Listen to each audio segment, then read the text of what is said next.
Башкалабыз Казанда пирамида сәхнәсендә 11-нче дөнья күләм белем җәүһәрләре интернет-проектлар бәйгесенең йомгаклау тантанасы узды. 11 ел рәттән фән, мәгариф һәм мәдәният өлкәсендә җәүһәр дип саналырлык татар телендә ясалган интернет-ресурслар бер майданчыкта туплана.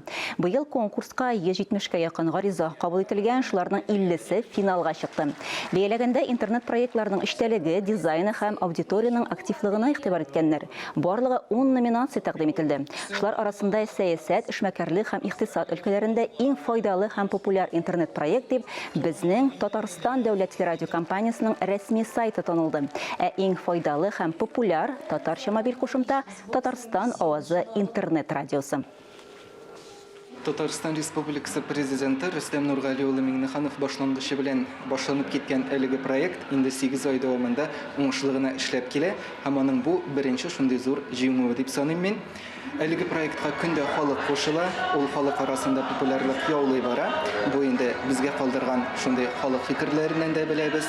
Көн саен ул үсештә, яңа җырчылар киреп бара, яңа әсәрләр яңгырый тора һәм халыкның яраткан радиосы булып, әле алга таба да озак яшәсен, аңа бары тик уңышлар телибез.